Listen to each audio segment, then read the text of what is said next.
ప్రభునామ స్తోత్రములండి. మీ అందరికీ నా వందనాలు. అందరూ బాగున్నారు కదండి. ఈనాటి వాక్య ధ్యానంలోనికి వెళ్ళే ముందు చిన్న ప్రార్థన చేసుకుని వాక్యాన్ని ప్రారంభించుకుందామండి. ప్రార్థన. పరిశుద్ధమైన మా తండ్రి, మీ పాదములకు వందనము స్తోత్రం నాయన. ఉదయకాలం మీ వాక్యం ద్వారా మాతో మాట్లాడి మమ్మల్ని బలపరచమని ప్రార్థిస్తున్నాం నాయన. ఈ దినం మాకు ఆశీర్వాదకరంగా చేయమని, మీ సన్నిధి, మీ సహాయం మాకు అనుగ్రహించి మీ కృప చొప్పున నడిపించమని యేసుక్రీస్తు పరిశుద్ధ నామమున ప్రార్థించి ప్రారంభించుకొంచున్నాం తండ్రి. ఆమేన్. ఈరోజు యూదా పత్రిక గురించి తెలుసుకుందామండి.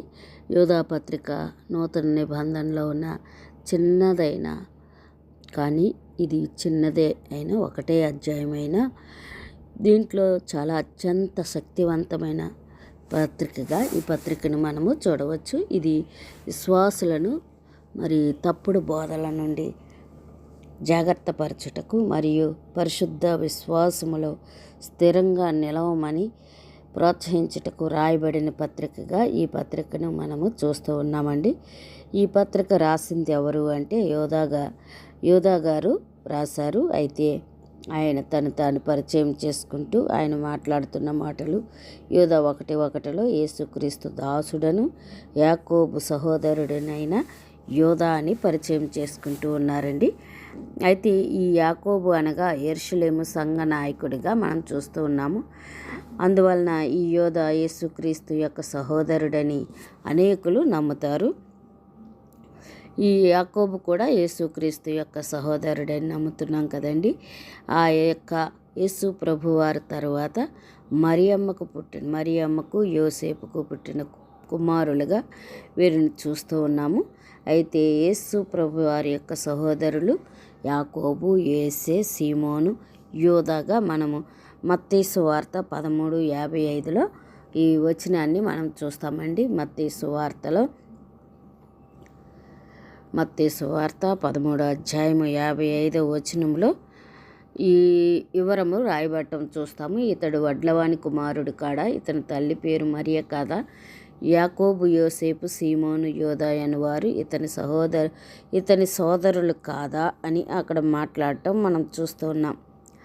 వీరి లిస్టు ఇక్కడ ఇవ్వటం జరిగింది. మొదట ప్రభువైన యేసుక్రీస్తును నమ్మని వీరు యేసు ప్రభువారు చనిపోయి సమాధి చేయబడి తిరిగి లేచిన తర్వాత ఆయన పునరుత్థానం అనంతరము మరి తన సహోదరులు విశ్వాసులైనట్లుగా వాక్య భాగంలో మనం చూస్తాము. అయితే ఈ పత్రిక రాయబడింది ఎప్పుడు అని మనం చూస్తే సుమారు క్రీస్తు శకం 65-80 మధ్య కాలంలో రాయబడిందిగా చాలామంది భావిస్తారండి.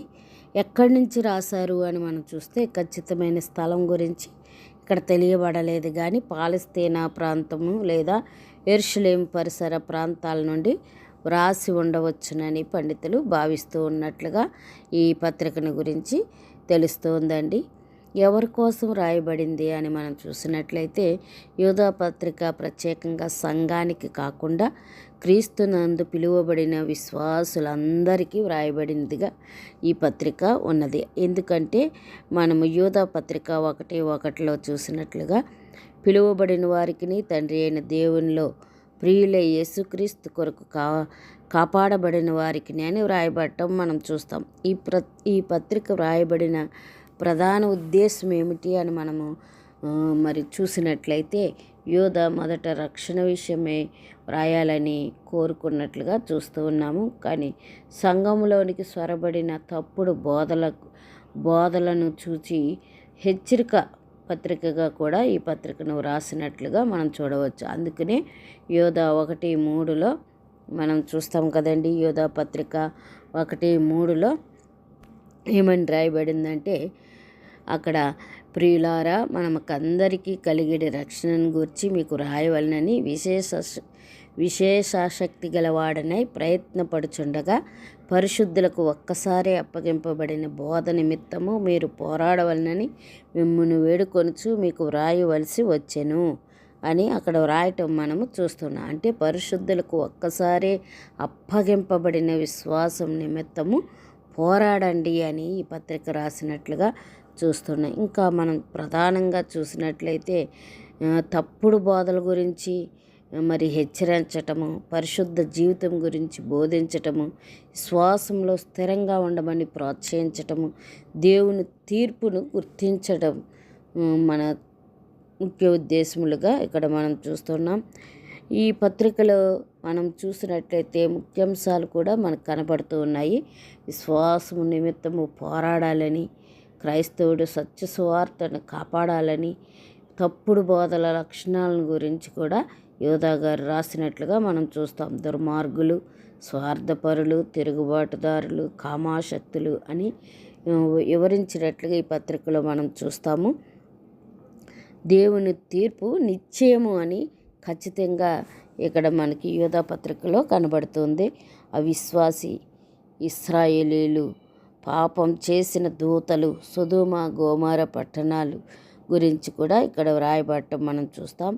ఇంకా మనం చూస్తే పరిశుద్ధంగా జీవించాలి అని ఈ పత్రికలో వ్రాయబడటం మనం చూస్తాం. పరిశుద్ధంగా జీవించాలి అంటే ప్రార్థనలో నిలవాలి, దేవుని ప్రేమలో ఉండాలి, ఇతరులను కాపాడాలి అని ఈ పత్రిక మనకి తెలియజేస్తుంది.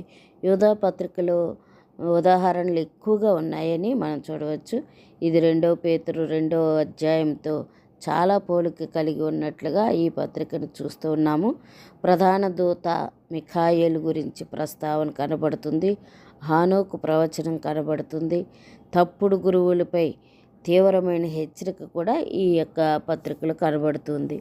సత్య విశ్వాసాన్ని కాపాడాలి, తప్పుడు బోధలను గుర్తించాలని, పరిశుద్ధతతో జీవించాలని, దేవుని కృపలో నిలవాలని, ఇతరులను ప్రేమతో హెచ్చరించాలని ఈ పత్రిక మనకి తెలియజేస్తుంది. ఈ పత్రిక చాలా చిన్నదైన గొప్ప హెచ్చరిక గ్రంథంగా మనకి కనబడుతుంది. ఇది విశ్వాసులను జాగ్రత్తగా ఉండమని, దేవుని వాక్యంలో స్థిరంగా నిలవమని, చివరి కాలాల్లో సత్యము నిమిత్తము పోరాడమని పిలుపునిస్తున్నట్లుగా ఈ పత్రిక మనకు కనబడుతుంది. యోధా 1:24 మిమ్మును తొట్రుపడకుండా కాపాడువాడును అని రాయబడి ఉండటం మనం చూస్తాం. యోధా 24లో ఏమని రాయబడిందంటే, తొట్టిల్లకుండా మిమ్మల్ని కాపాడుటకును, తన మహిమ ఎదుట ఆనందముతో మిమ్మల్ని నిర్దోషులుగా నిలువబెట్టుటకును శక్తిగల మన రక్షకుడైన అద్వితీయ దేవునికి అని వ్రాయబడటం మనం చూస్తున్నాం. ఈ యొక్క పత్రిక ముఖ్యంగా మనం చూసినట్లయితే మనం జీవిస్తున్న కాలము ప్రమాదకరమైన కాలమని, అసత్యాన్ని సత్యంగా చూపించే రోజులు వచ్చాయని, దేవుని వాక్యాన్ని వక్రీకరించే బోధకులు సంఘంలోనికి సొరబడ్డారని, అటువంటి సమయంలో యోధా పత్రిక మనకు ఒక ఘనమైన పిలుపునిస్తున్నట్లుగా కనబడుతూ ఉందండి.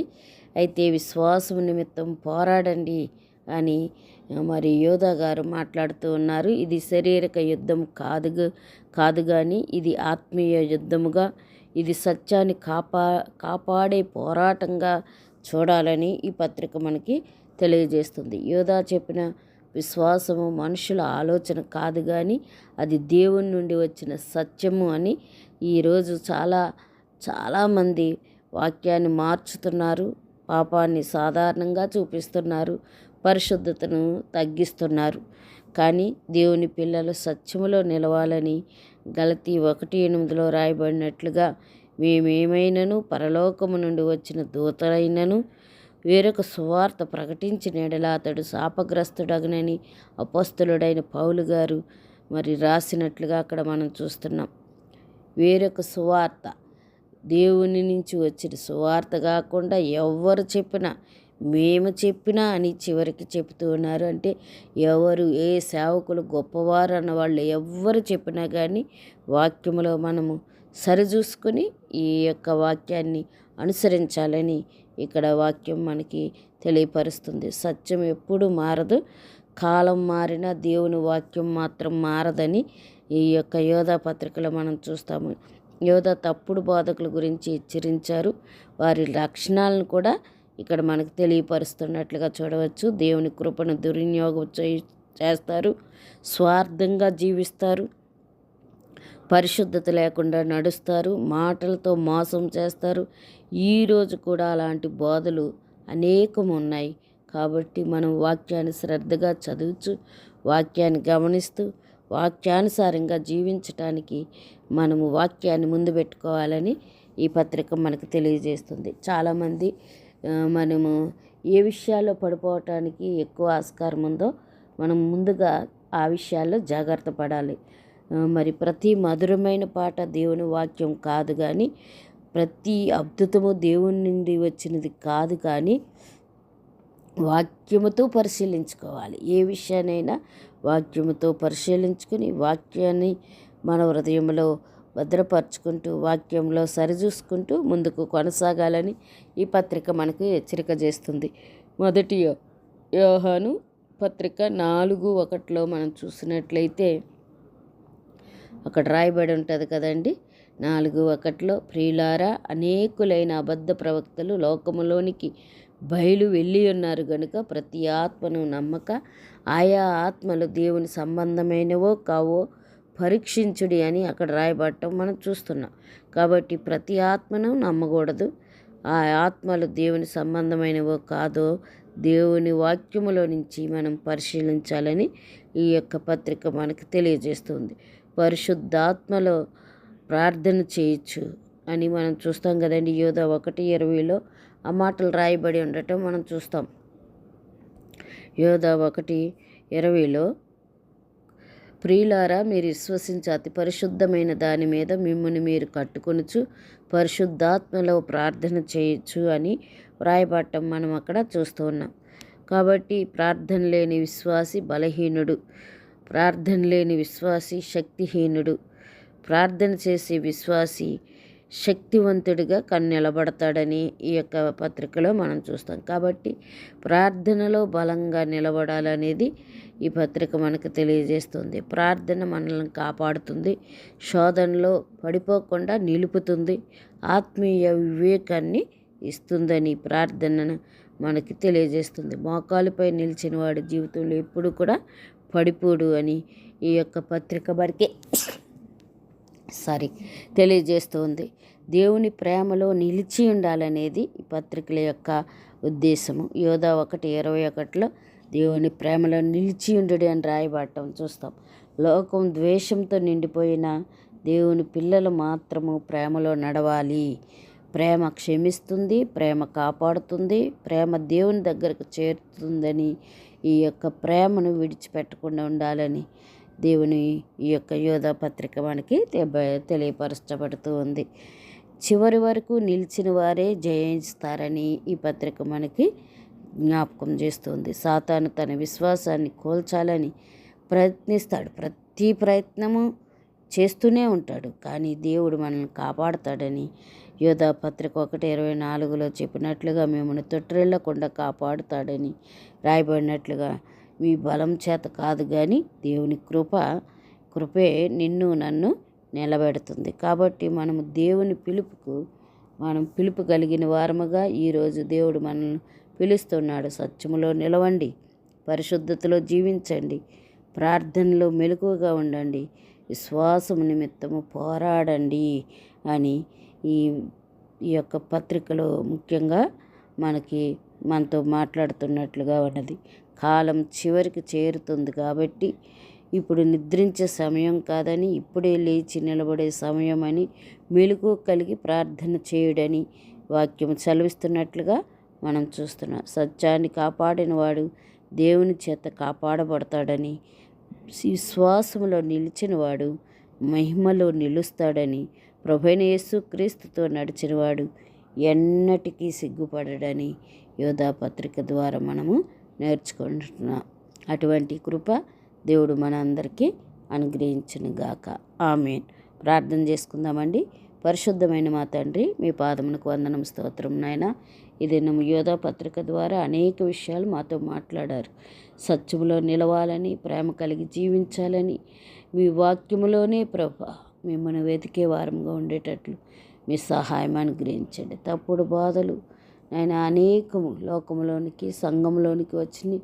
వాటిని గ్రహించటానికి మీ వాక్యం మాలో నిలపమని యేసు నామమున ప్రార్థించి వేడుకొంచున్నాం తండ్రి. ఆమేన్. ఆమేన్.